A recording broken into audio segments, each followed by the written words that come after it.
Makanya kita ada terjadi orang-orang nang kada besembayangan lagi mbah mengaji ilmu itu. Kenapa sebabnya?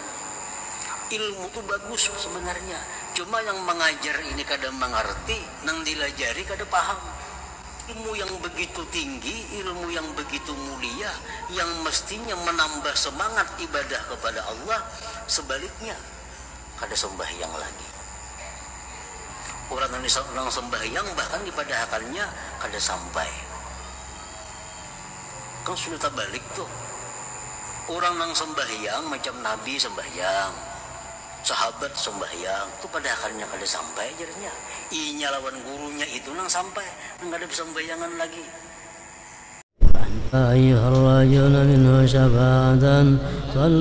Padahal dahulunya dia sering ke masjid. Begitu main ngaji ilmu jadi macam itu. Cuman ilmunya itu bujur, cuman akalnya itu belum sampai untuk menerima yang mengajari pun sama. Nah, terjadilah fitnah tadi. Nah, terjadi fitnah seperti obat juga. Obat itu semuanya obat itu baik. Tapi asal orang yang memberi itu betul-betul dokter sesuai dosisnya kepada yang diberi. Orang anaknya masih kecil, dimakannya sagrib 4 biji. Padahal ini orang sebiji sudah cukup, dikasihkan 4 biji. Makanya dia tidak berdaya lagi, terlalu tinggi dosisnya. Sama seperti orang yang belum cukup akal diberi ilmu-ilmu yang ghaib, ilmu-ilmu yang ganjil, ilmu-ilmu yang mahal diberikan kepadanya, akhirnya lemah, tidak ada lagi gairah untuk ibadah, tidak bergairah lagi untuk membaca Al-Quran karena ketinggian dosis ilmunya. Jadi jangan disalahkan obatnya obat baik, cuman dokter yang memberi itu keliru, yang menerima pun tidak tahu.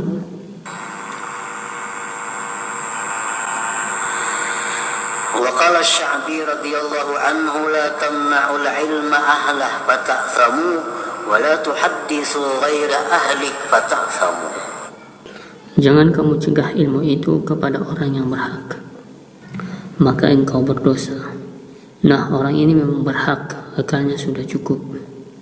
Tidak kita beri ilmu, kita berdosa.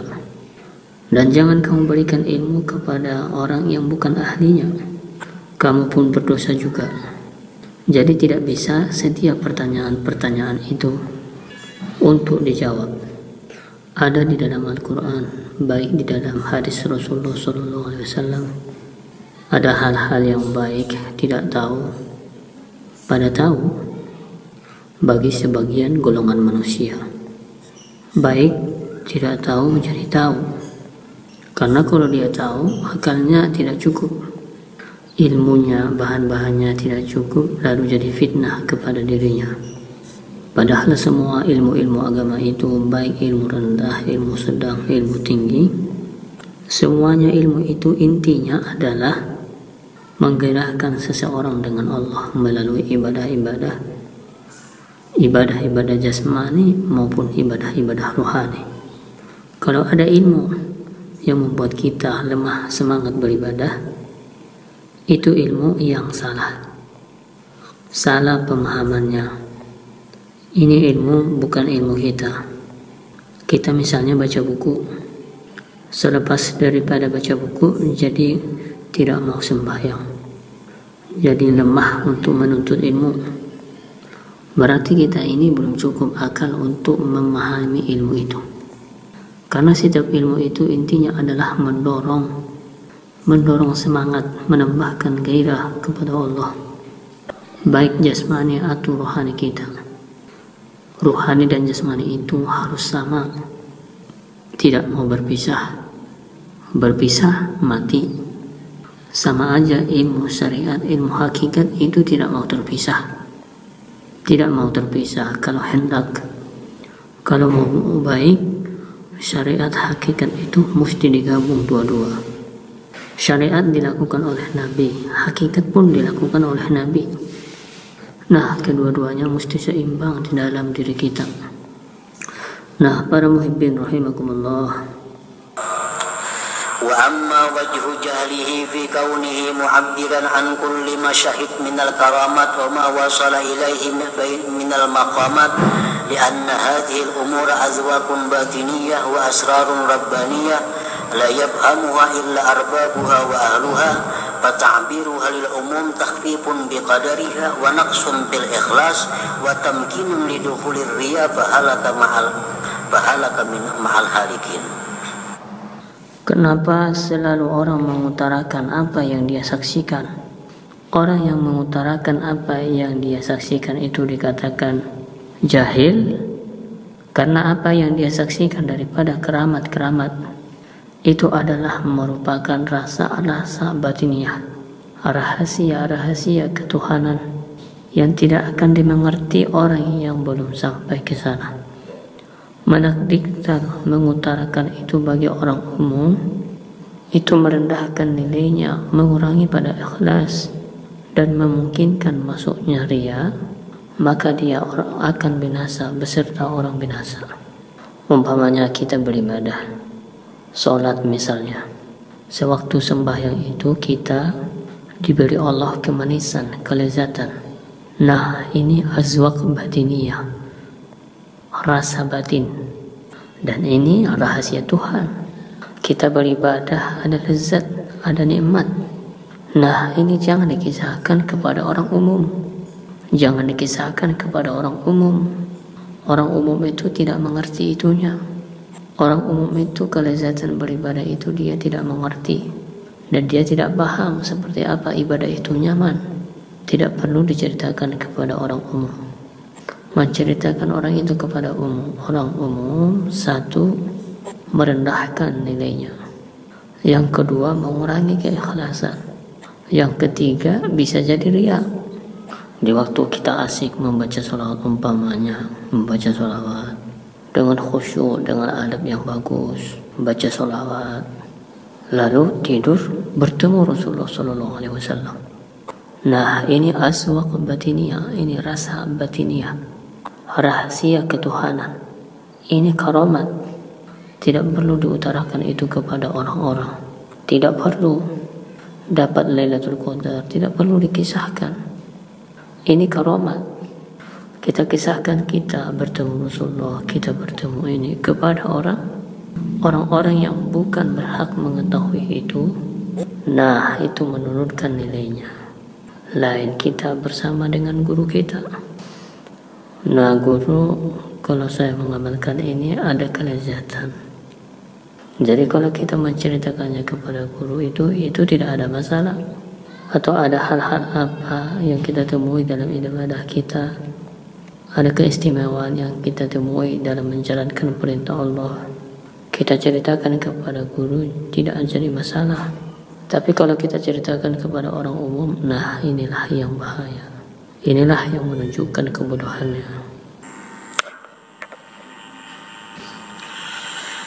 Wa amma wajhu jahlihi fi kaunihi zakiran likulli ma'alim min al-haqa'iq wal ulum wal ma'arif bi annahu jahila bi qadariha wastakhabba sya'naha walau kanat indahu rafi'atan azizah ma'abshaha li ghairi ahliha. Adapun orang-orang yang selalu menyebutkan tiap-tiap ilmu yang diberikan Allah kepadanya disebut jahil, bodoh. Ini dapat ilmu kisahkan, dapat ilmu kisahkan. Ini orang bodoh. Kenapa bodoh? Karena dikatakan bodoh, dia tidak tahu nilainya ilmu ma'rifat itu. Ilmu ma'rifat itu sangat tinggi nilainya. Jangan dikisahkan dan jangan diungkap, jangan dibuka kecuali kepada guru, kecuali kepada orang-orang yang berhak untuk mengetahuinya. Orang misalnya contohnya menjual permata, menjual batu permata, cincin. Ini cincinnya ada berisi yakut yang harga 1 juta ada. Ada yang berisi yakut harga 500.000 ada. Ada yang berisi yakut yang 100.000 ada. Ada yang berisi yakut yang berharga 100 juta ada. Banyak berisi batu. Datang orang. Orang ini orang miskin. Orang tidak berharta. datang kepada orang yang punya batu ini. Aku hendak juga pengen yakut. Aku pengen juga memakai yakut. Ujar orang miskin ini. Kita ini ada punya yakut dari 100.000 hingga 100 juta harganya. Mana yang akan kita jual kepada orang miskin yakut ini? Yang mana yang mau kita berikan? Yang harga 100.000 kah atau yang 100 juta? Nah, kalau pedagang ini pintar, tidak akan mau membelikan yang 100 juta. Dia tidak akan bisa membelinya. Dia tidak akan bisa membelinya karena juga dia tidak punya uang. Nah, berhubung ini dia orang miskin, ini ada yakut yang berharga 100.000.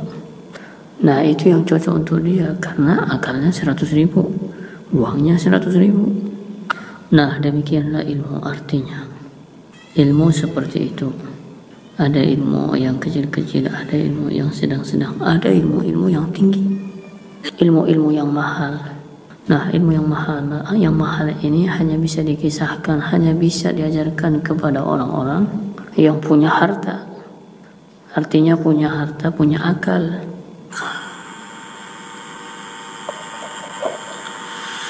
An-nasu salasatu aqsam, awamun wa salik wa arif. Manusia itu ada 3 golongan. Ada disebut orang awam, ada disebut orang salikin, ada disebut orang arifin. Orang awam, orang kebanyakan manusia. Salik, orang yang sudah mulai menata hidup di jalan Allah. Arif, orang yang sudah sampai ke tujuannya. Nah, Rasulullah SAW bersabda, "Qatiban nas ala qadri uqulihim." Ujar Nabi, kami disuruh mengkhitab manusia, menceramahi manusia, mengajari manusia atas kadar akal mereka. Nah, ini akal orang awam, akal orang sholihin, akal orang arifin, akal orang yang sudah berma'rifat. Contohnya mislu la ilaha illallah. Inna lil awam laha ma'na wa li salik laha ma'na wa lil arif laha ma'na. La ilaha illallah. La ilaha illallah untuk orang awam itu ada maknanya. Untuk orang salikin ada maknanya. Untuk orang arif ada maknanya. Nah, kalau ada orang awam bertanya, kalau kita berzikir la ilaha illallah yang baik di hati apa? Ujar orang ini bertanya kepada kita. Ini orang awam.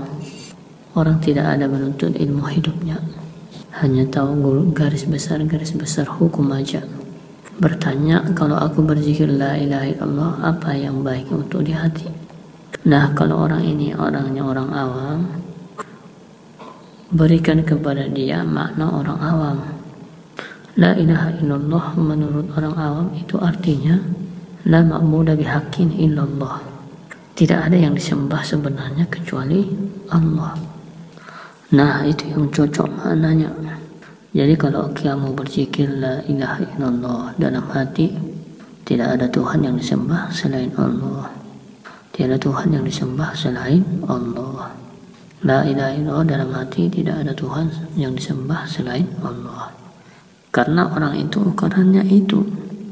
Datang pula orang yang sudah menuntut ilmu. Orang ini sudah bagus hidupnya di jalan Allah. Yang halal, yang haram sudah tahu, yang haram ditinggalkan, yang baik, yang halal diambilnya. Orangnya rajin menuntut ilmu, sudah salik. Yang sudah salikin datang bersama kita. Apa yang bagus maknanya la ilaha illallah itu di dalam hati. Kalau kita berzikir la ilaha illallah, la ilaha illallah, lain yang bersama tadi artinya. Nah, untuk orang yang seperti ini kita bisa beri. Nah, kalau kamu itu artinya la ilaha illallah. Tidak ada yang berbuat kecuali Allah. Jadi kalau kamu berzikir la ilaha illallah, tidak ada yang berbuat kecuali Allah. Nah, itu maknanya. Ini untuk orang yang salikin. Nah, kalau sudah orang yang sudah arif, lain lagi maknanya la ilaha illallah.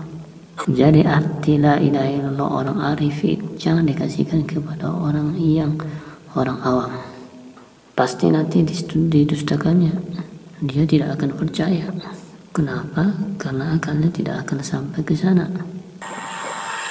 Qala al-Imam Ali karramallahu wajhah haditsin nas bi qadri ma yafhamun aturidu ayyukdzaballahu wa rasuluh. Ujar Sayyidina Ali, ceritakanlah kepada manusia dengan kadar yang mereka paham. Apakah kamu ingin Allah dan Rasul itu didustakan? Nah, kalau karena la ilaha illallah itu yang punya orang arif diberikan kepada orang awam, didustakannya nantinya, Allah didustakannya. Kenapa? Karena tidak sampai ke sana jenjang ilmunya, tidak sampai ke sana jenjang akalnya. Jadi berilah dia ilmu, berilah dia pemahaman supaya mereka jangan sampai mendustakan Allah dan Rasul